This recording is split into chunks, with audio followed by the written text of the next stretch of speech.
ఆకాశవాణి ప్రాంతీయ వార్తలు చదువుతున్నది కల్పనా మధిర. ముఖ్యాంశాలు. గుంటూరు జిల్లా ఉండవల్లి గుహల వద్ద నిర్వహించిన యోగాంధ్ర కార్యక్రమంలో ముఖ్యమంత్రి చంద్రబాబు నాయుడు ఈరోజు పాల్గొన్నారు.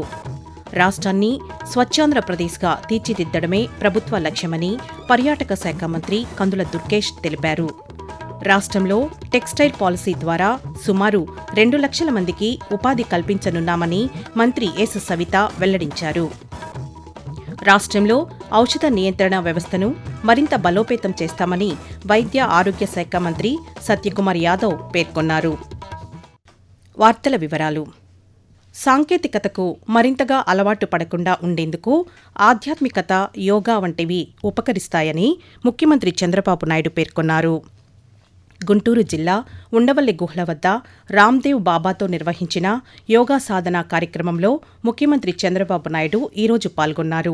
ఈ సందర్భంగా ముఖ్యమంత్రి మాట్లాడుతూ రామ్దేవ్ బాబా యోగాను ప్రజల్లోకి తీసుకెళ్లారని, వేలాది మంది స్వచ్ఛందంగా వచ్చి రామ్దేవ్ బాబా దగ్గర యోగాలో శిక్షణ తీసుకుంటారని చంద్రబాబు పేర్కొన్నారు. ఉండవల్లి గుహల వద్ద యోగా సాధన చేయడం విశేషమని కొనియాడారు.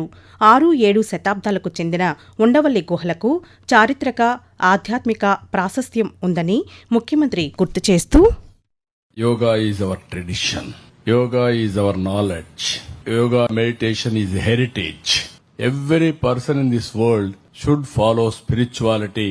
It will control your mind, body, organs, proper thinking, proper happiness. In this context, I am appreciating our Honorable Prime Minister. Yes. First time, not only is following yoga, he convinced United Nations to make it as a event, Yoga International Day.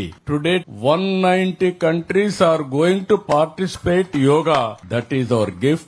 పశ్చిమ గోదావరి జిల్లా భీమవరంలో విష్ణు కళాశాలలో జరిగిన యోగాంధ్ర కార్యక్రమంలో కేంద్ర ఉక్కు, భారీ పరిశ్రమల శాఖ సహాయ మంత్రి భూపతిరాజు శ్రీనివాసవర్మ ఈరోజు పాల్గొని యోగాసనాలు వేశారు. ఈ సందర్భంగా మంత్రి శ్రీనివాసవర్మ మాట్లాడుతూ, మోడీ గారు బాధ్యతలు స్వీకరించాక ఏదైతే భారతదేశం యొక్క ప్రాచీన సంపద, భారతదేశం యొక్క జీవన వైవిధ్యం అయినటువంటి యోగాని ప్రపంచానికి పరిచయం చేయాలనేటువంటి ఒక ఆలోచన నరేంద్ర మోడీ గారు చేశారు. ఇవాళ భారతదేశం యొక్క జీవన వైవిధ్యం అయినటువంటి యోగా ఏదైతే ఉందో ప్రపంచంలో 200 దేశాలకు పైగా ఇవాళ యోగాని అభ్యసిస్తున్నాయనేటువంటి విషయం తెలుసుకుని మనంతా కూడా గర్వపడాలి భారతీయులుగా.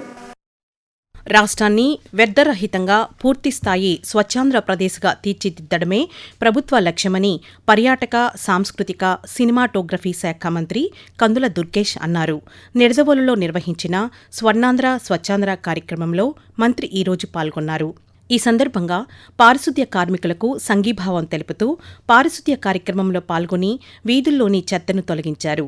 అనంతరం అధికారులు ప్రజలతో కలిసి స్వచ్ఛాంధ్ర ప్రతిజ్ఞ చేయించారు. రాష్ట్ర వ్యాప్తంగా పారిశుద్ధ్యంపై ప్రజల్లో అవగాహన పెంపొందించి పరిశుభ్రమైన ఆంధ్రప్రదేశ్ నిర్మాణానికి ప్రతి ఒక్కరూ భాగస్వాములు కావాలని మంత్రి ఈ సందర్భంగా పిలుపునిచ్చారు. రైతు సంక్షేమానికి ప్రభుత్వం అధిక ప్రాధాన్యత ఇస్తోందని వ్యవసాయ శాఖ మంత్రి కింజరపు అచ్చెన్నాయుడు స్పష్టం చేశారు. అన్నదాత సుఖీభవ, పీఎం కిసాన్ తొలి విడత నిధులను ముఖ్యమంత్రి చంద్రబాబు నాయుడు ఈరోజు పల్నాడు జిల్లా లింగంగుంటలో విడుదల చేయనున్నారని మంత్రి తెలిపారు. ఒక్కో రైతు ఖాతాలో 7,000 రూపాయల చొప్పున 46 లక్షల మందికి పైగా రైతుల ఖాతాల్లో 3,125 కోట్ల రూపాయలు జమ కానున్నాయి అని మంత్రి వివరించారు. పీఎం కిసాన్ పథకం ద్వారా కేంద్ర ప్రభుత్వం 782.55 కోట్లు విడుదల చేయగా రాష్ట్ర ప్రభుత్వం 2,342.92 కోట్లు విడుదల చేయనుందని అచ్చెన్నాయుడు వివరించారు.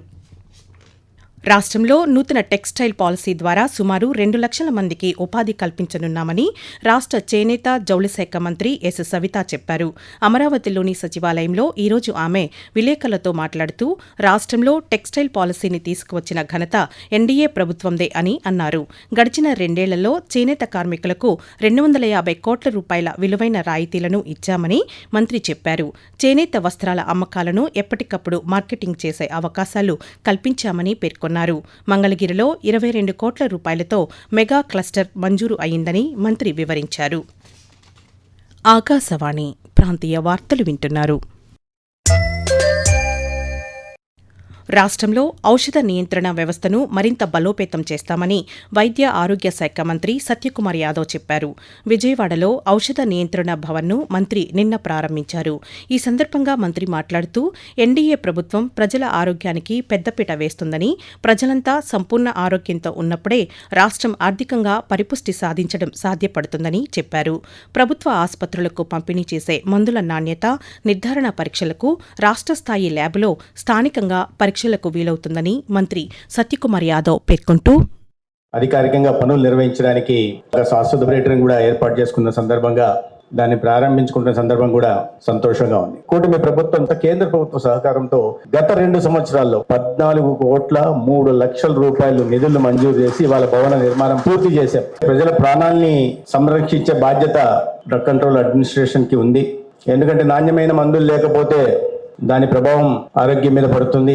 అదేవిధంగా నిబంధనలకు లోబడి మందుల పంపిణీ జరగకపోయినా, మార్కెట్లో లభ్యత లేకపోయినా దాని దుష్పరిణామాలు కూడా ఉంటాయన్న విషయం కూడా మన అందరికీ తెలిసిందే. రేపు జరిగే నీట్ పునఃపరీక్ష నిర్వహణకు నేషనల్ టెస్టింగ్ ఏజెన్సీ ఎన్టీఏ అన్ని ఏర్పాట్లు పూర్తి చేసింది. మధ్యాహ్నం 2 గంటల నుండి సాయంత్రం 5:15 వరకు పరీక్ష జరుగుతుంది.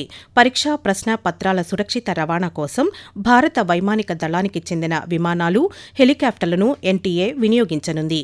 గత అనుభవాలను దృష్టిలో ఉంచుకుని ఈ నిర్ణయం తీసుకున్నట్లు అధికారులు తెలిపారు. ఈ మేరకు విద్యాశాఖ, ఎన్టీఏ, రక్షణ శాఖ అధికారుల మధ్య పలుమార్లు సమావేశాలు జరిగాయి. పరీక్ష నిర్వహణలో ఎలాంటి లోటుపాట్లు లేకుండా ఉండేందుకు ఈ మధ్యాహ్నం 1 గంట నుంచి సాయంత్రం 6:30 వరకు మాక్ డ్రిల్ నిర్వహించనున్నారు. కేంద్ర ప్రభుత్వం అమలు చేస్తున్న సంక్షేమ పథకాలు గ్రామీణ ప్రాంతాల్లోని మారుమూల రైతులకు ప్రయోజనం చేకూరుస్తున్నాయి.